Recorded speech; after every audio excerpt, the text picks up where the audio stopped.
ଆଜିର ଶୀର୍ଷକ ବସନ୍ତର କୋଇଲି। ଶୀତ ଋତୁର କଅଁଳ ଖରାରେ ପୃଥିବୀ ପାଉଛି ଖୁବ୍ ଉଷ୍ମତା।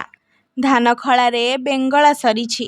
ମାଘ ମାସର ବାଘ ପରି ଶୀତ ପରେ ଧରାପୃଷ୍ଠରେ ଅବତରଣ କରିଛି ବସନ୍ତ। ବସନ୍ତର ଆଗମନରେ କଅଁଳି ଉଠିଛି ଟାଙ୍ଗରା ଗଛର ପତ୍ର ସବୁ। ପତ୍ରର ଗହଳରେ ଗଛଗୁଡ଼ିକ ପୂରି ଉଠିଛି ସତେ ଯେପରି ଜୀବନ୍ତ ହୋଇଯାଇଛନ୍ତି ବୃକ୍ଷଲତା। ମନୁଷ୍ୟ ସହ ରହି ବନ୍ଧୁ ବାନ୍ଧିବାକୁ ଚାହାନ୍ତି ସେମାନେ।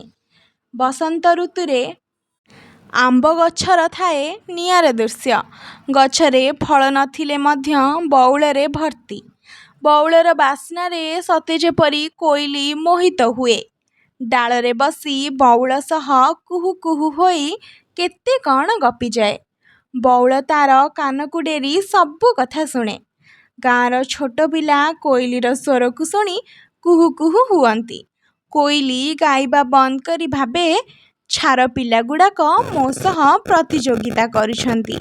କିନ୍ତୁ ପିଲାମାନେ କୁହୁ କୁହୁ ହୋଇ ଥଟ୍ଟା କରନ୍ତି। ସବୁ ଋତୁରେ କୋଇଲିର ଦେଖା ମିଳେନି। ଯେପରି ସାତଦରିଆ ସେ ପାଖେ ନିଖୋଜ ହୋଇଯାଇଛି ସତେ। ସେ ଚାତକ ପରି ଚାହିଁ ବସିଥାଏ ଋତୁରାଜ ବସନ୍ତକୁ। ବସନ୍ତ ଆସିଲେ ମନ ଖୋଲି ଗୀତ ଗାଏ। ସଙ୍ଗୀତର ରାଗ ନ ଜାଣିଥିଲେ ମଧ୍ୟ ତା'ର ସ୍ୱର ଶୁଣିଲେ ମନକୁ ଶାନ୍ତି ମିଳେ।